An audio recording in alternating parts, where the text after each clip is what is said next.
Vamos lá, pessoal, vamos prosseguir a nossa saga, ainda examinando as normas fundamentais do novo Código. E lembrando que eu só vou examinar as novidades. Então, vamos dar uma olhada no artigo 5º do novo Código. Vamos olhar no artigo 5º do novo Código, que traz uma grande novidade. Vejam o que o artigo 5º do novo Código estabelece. Vamos corrigir isso aqui, Simonão. Bota um hífen aí. Vejam o que o artigo 5º do novo Código estabelece. Aquele que de qualquer forma participa do processo deve comportar-se de acordo com a boa-fé. Aquele que de qualquer forma participa do processo deve comportar-se de acordo com a boa-fé. Meus caros, vamos lá. O que tem de novidade aqui? Como vocês estão vendo, o artigo 5º, ele consagra o princípio da boa-fé processual.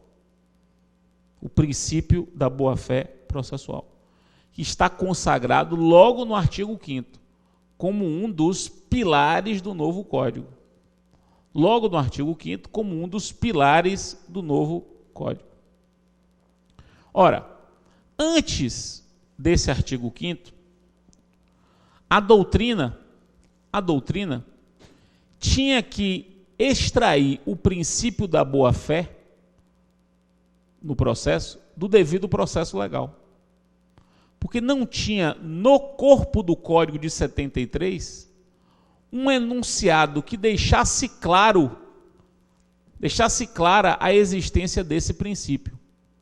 Então, esse princípio, ele foi enunciado de uma maneira muito clara no artigo 5º, para não dar margem a dúvidas.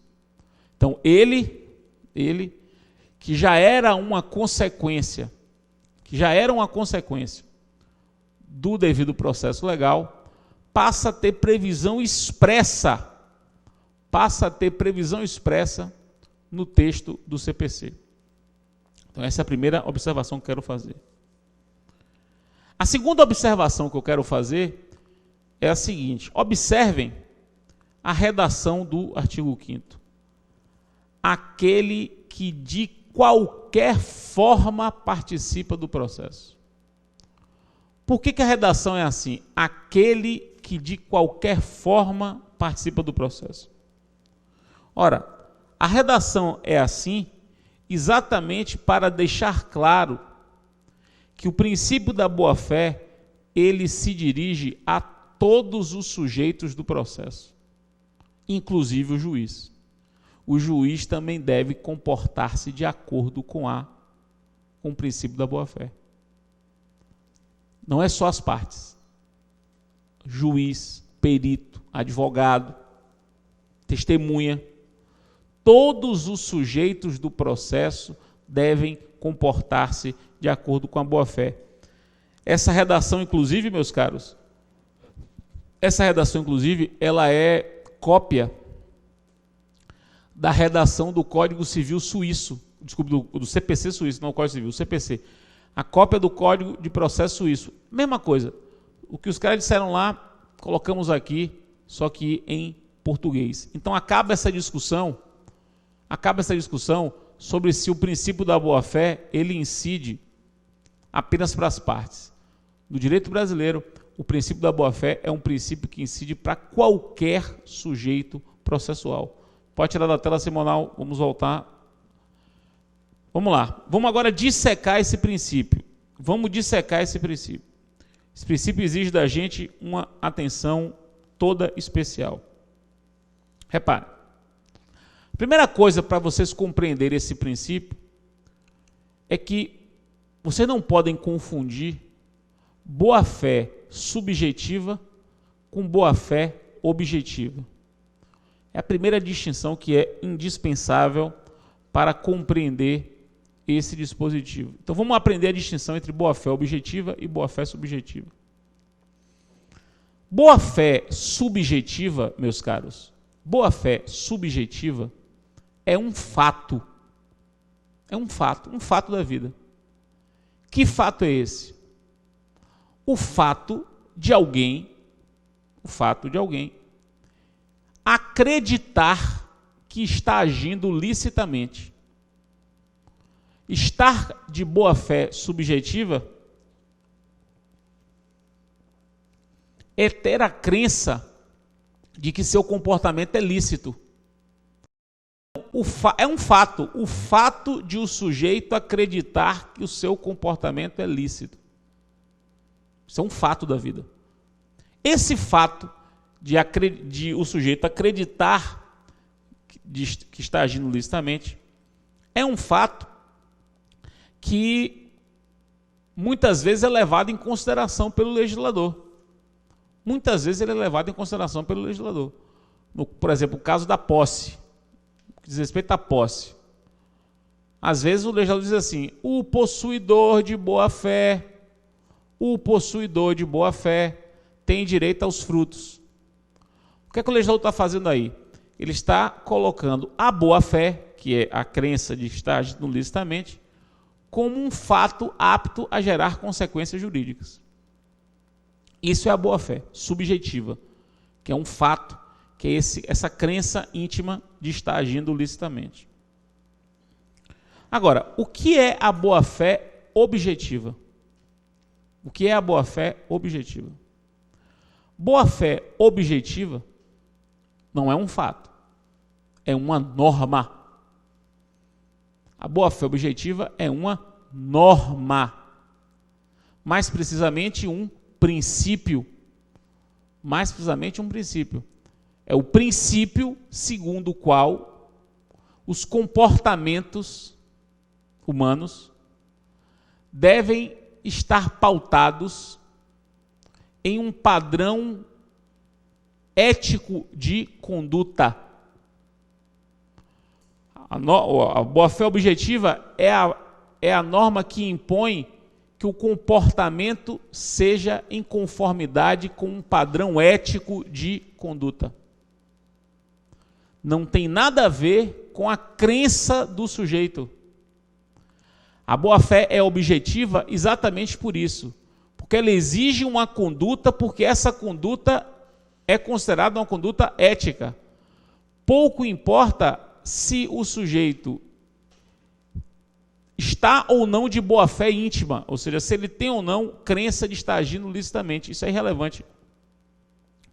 A boa fé objetiva, ela impõe comportamentos considerados objetivamente como devidos. Ora, a boa fé objetiva é o princípio da boa fé. Mesma coisa. Falar de boa fé objetiva, falar de princípio da boa fé, é falar da mesma coisa. Falar de boa-fé objetiva processual, falar de princípio da boa-fé processual, é a mesma coisa. É a mesma coisa, sem nenhuma diferença. O que você não pode falar é em princípio da boa-fé subjetiva. Isso não dá para falar, porque boa-fé subjetiva não é princípio, não é norma. Boa-fé subjetiva, já disse, é um fato da vida. Não é uma norma, é um fato da vida. Então, a norma é a boa-fé objetiva. Então, o artigo 5º, ele consagra a boa-fé objetiva processual. Em suma, é isso que você tem que aprender. E consagra a boa-fé objetiva processual incidente sobre qualquer sujeito do processo. Juiz, partes, advogados. Isso também é muito importante que vocês aprendam. Agora, reparem só. Esse artigo 5º é uma cláusula geral. Ele é um exemplo de cláusula geral processual. O artigo 5º do CPC, ele é um exemplo de cláusula geral processual. O que significa isso? O que significa isso? Significa, meus caros, que se trata de um dispositivo normativo construído de maneira indeterminada, tanto em relação à sua hipótese normativa, como em relação à sua consequência normativa. Os caras, um enunciado normativo, ele tem hipótese e tem consequência. O enunciado normativo tem hipótese e tem consequente. Uma cláusula geral é um enunciado normativo em que a hipótese e o consequente são indeterminados. Reparem que quando a gente lê o artigo 5º, a gente não sabe certo a que comportamento ele se refere. A gente não sabe. Ele diz que tem que ser de acordo com a boa-fé. A gente não sabe o que significa isso. E também ele não diz o que acontece, se porventura, o comportamento não for em conformidade com a boa-fé. Então você tem esses dois problemas. Ele não diz exatamente o que é boa-fé, portanto ele tem uma hipótese indeterminada, e ele não diz o que acontece quando alguém não se comporta de acordo com a boa-fé. Portanto, ele tem um consequente indeterminado. Por isso ele é uma cláusula geral. E por ser uma cláusula geral, ele vai precisar ser concretizado na prática. Concretizado. Os tribunais vão ter que começar a entender e a definir padrões do que seja um comportamento de acordo com a boa-fé. Caberá aos tribunais definir o que são os comportamentos de acordo com a boa-fé. Ao longo da história, se nós pegarmos aí os últimos 100 anos de consagração do princípio da boa-fé no direito estrangeiro, que em vários outros lugares você já tinha princípio da boa-fé consagrado há mais tempo. Se nós pegarmos a consagração do princípio da boa-fé no direito estrangeiro, nós vamos ver que o princípio da boa-fé ele já foi concretizado em, no mínimo, 4 exigências. 4 exigências. No mínimo 4. Os alemães já identificaram a concretização da boa-fé em 4 grupos de situações, né? A boa-fé se concretizando em 4 grupos de situações. Primeiro, o princípio da boa-fé torna ilícita qualquer conduta de má-fé. Qualquer conduta dolosa é considerada ilícita pela incidência do princípio da boa-fé. Então, por que há o princípio da boa-fé? Qualquer comportamento processual doloso será considerado um comportamento ilícito. É como se houvesse, meus caros, uma previsão geral de ilicitude em razão do dolo. Qualquer conduta processual dolosa é considerada ilícita, tendo em vista o princípio da boa-fé. Vou dar um exemplo prático disso para vocês. Um exemplo prático e real. Um exemplo real. Um amigo meu, advogando num processo trabalhista, o cliente dele teve uma decisão contra si. Decisão alta. O cliente procurou o advogado e disse assim: e aí, rapaz, e o que eu faço? Esse meu amigo disse: rapaz, é melhor fazer um acordo. A chance de você reverter isso no tribunal é mínima. Pois bem, meu amigo disse isso ao cliente e o cliente topou. E meu amigo começou a entabular um acordo com a outra parte. E fechou o acordo por e-mail. O problema é que isso foi feito durante o prazo para recurso contra a sentença. Nos 8 dias que a parte dispunha para recorrer contra a sentença, esse acordo foi entabulado. Porque o acordo foi entabulado, o cliente do meu amigo não recorreu. O cliente do meu amigo não recorreu, porque o acordo foi entabulado por e-mail. Só que quando, por ele não ter recorrido, o processo, a sentença transitou em julgado, ninguém recorreu, acabou o processo. Aí o que a outra parte disse? Olha, agora que acabou o processo, eu não quero mais o acordo.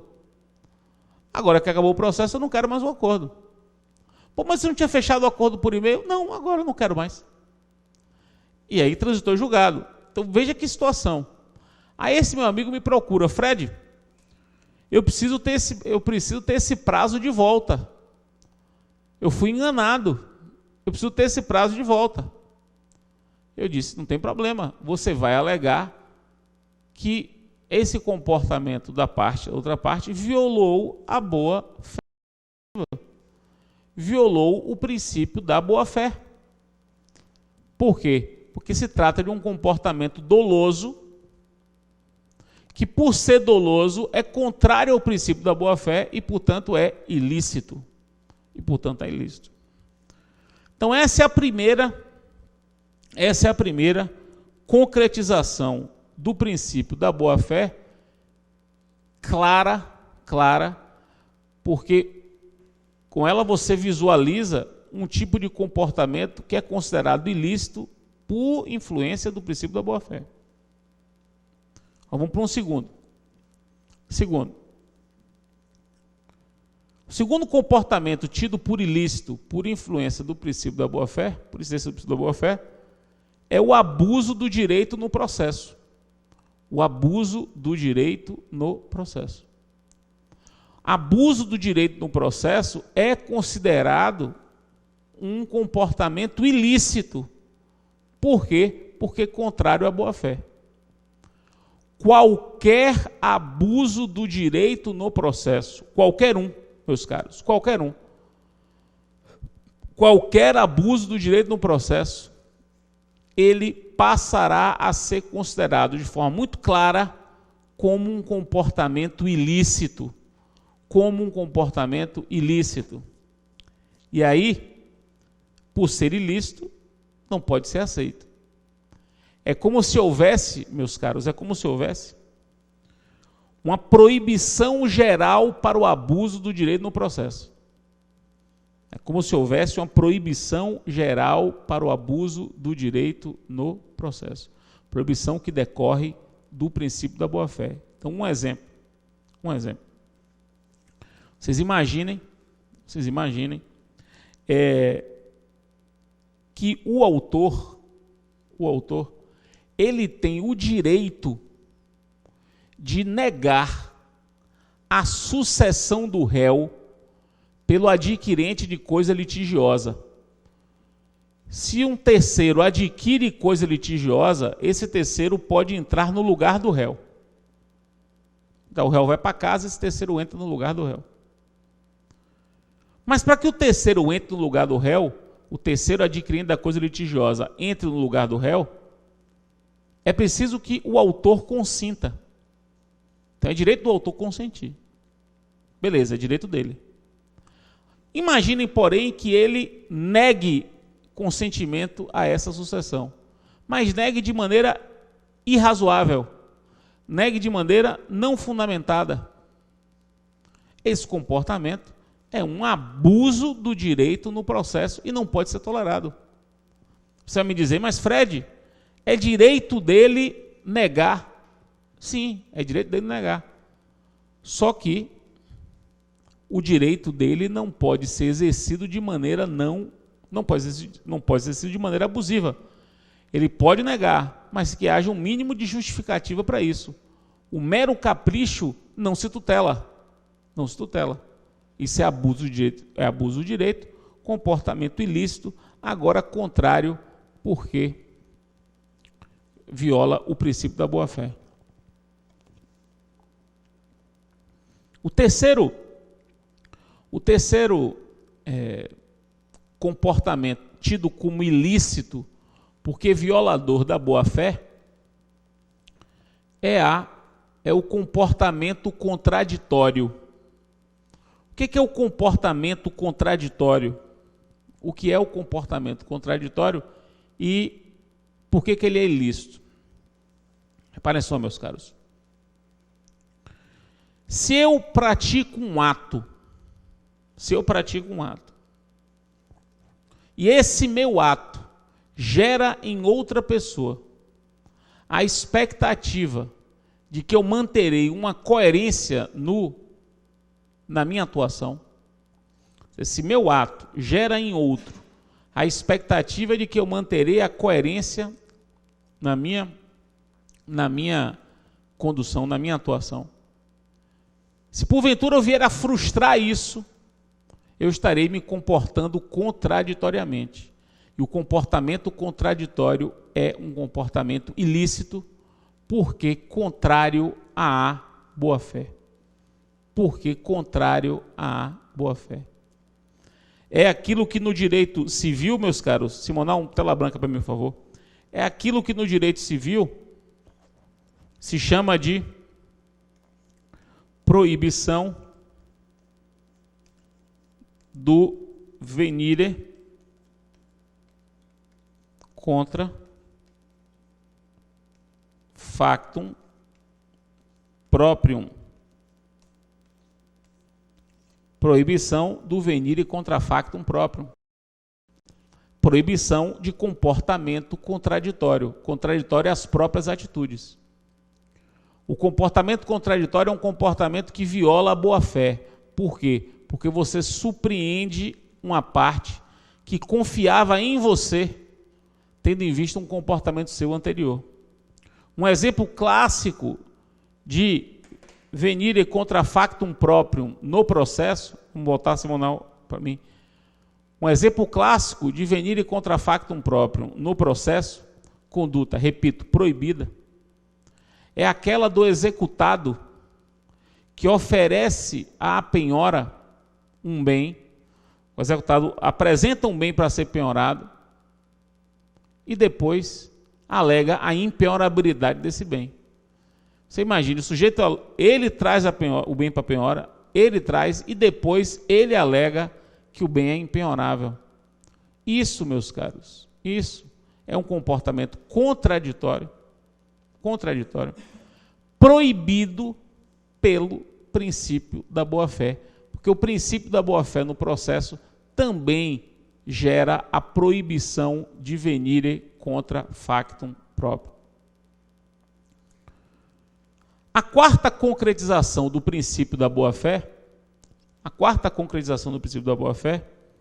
no processo, é o que se chama de suprécio processual. O que é suprécio? O que é suprécio, meus caros? Suprécio. O que é suprécio? Suprécio é a perda de um direito. Suprécio é a perda de um direito pelo fato de não ter exercido esse direito por um tempo tal que gerou na outra parte a expectativa de que eu não mais o exerceria. Eu deixei por tanto tempo de exercitar um direito que eu acabei, por meu comportamento omissivo, gerando uma expectativa de que eu não exerceria esse direito depois. Ocorre aquilo que se chama de suprécio desse direito. Eu perco o direito porque não o exerci,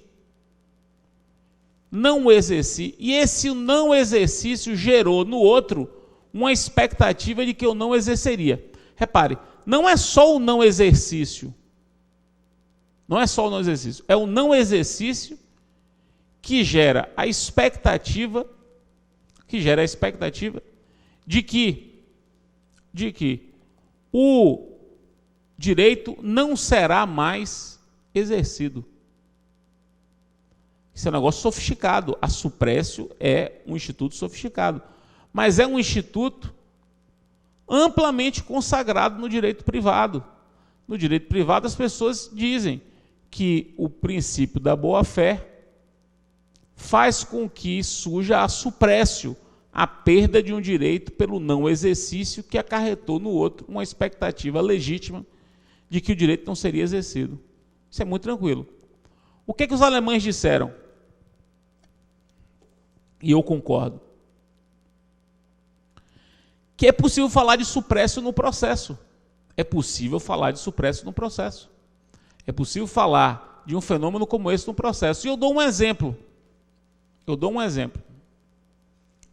Um exemplo que eu vivi. E que para mim agora vai ser mais fácil combater.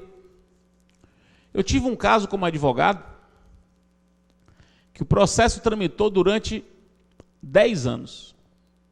E tramitou mesmo durante 10 anos. Ele não ficou parado durante 10 anos, ele tramitou durante 10 anos.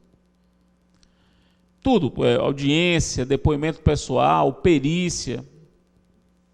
Tinha tudo. Quando chegou na hora da sentença, o juiz extinguiu o processo sem exame do mérito. Por quê? Porque faltava interesse de agir, diz o juiz. O juiz disse que faltava interesse de agir e extinguiu o processo sem exame do mérito. Reparem, um caso como esse, em que o processo tramitou durante 10 anos e o juiz nada disse, ele ficou calado. Ao contrário, ele mandava instruir, mandava produzir perícia. Ora, ele, juiz, pelo silêncio dele, silêncio no controle da admissibilidade, ele, juiz, gerou em todos a expectativa de que o processo estava regular. Não podia depois querer exercer esse poder de controle sobre o processo. Não podia, porque ele mesmo, com o seu silêncio, aliado ao fato de ter agido, ter colocado o processo para andar, ele levou todos a acreditar que o processo estava regular. Me parece que, como o juiz se submete ao princípio da boa-fé, o juiz se submete ao princípio da boa-fé, ele aí cometeu suprécio, ou melhor, não é que ele sofreu a suprécio. Esse comportamento dele é um comportamento ilícito. Por quê? Porque ele não tem mais o poder de controlar, tendo em vista o comportamento dele anterior.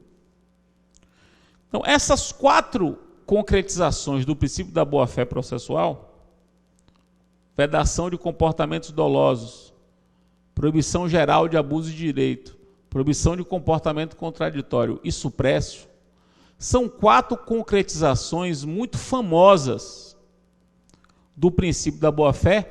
Todas elas vão poder agora se desenvolver com base no artigo 5º do CPC. O artigo 5º do CPC, ele trará isso, ele deixa isso ainda mais claro. Agora, além dessas concretizações do princípio da boa-fé, além delas, que são muito claras, eu acrescentaria outras. 2 delas, que a gente vai falar depois num outro momento. O princípio da boa-fé, ele produz os deveres de cooperação. O princípio da boa-fé, ele produz os deveres de cooperação, que a gente vai estudar numa aula só sobre o princípio da cooperação. E o princípio da boa-fé, ele exerce uma função hermenêutica. Porque o princípio da boa-fé, ele vai orientar a interpretação da postulação, e da decisão. Petição inicial e decisão deverão ser interpretadas de acordo com a boa-fé. Isso o código deixa claro, e quando nós estudarmos tanto petição inicial quanto decisão, as mudanças havidas na petição inicial e na decisão, vocês vão ver que eu vou falar disso. Então, além dessas 4 concretizações, não se pode esquecer que o princípio da boa-fé exerce uma função hermenêutica, porque os atos postulatórios e as decisões hão de ser interpretados de acordo com a boa-fé, e exerce também, o princípio da boa-fé, ele é a base para a construção do princípio da cooperação, que é um novo princípio que a gente vai estudar em outro bloco de 30 minutos.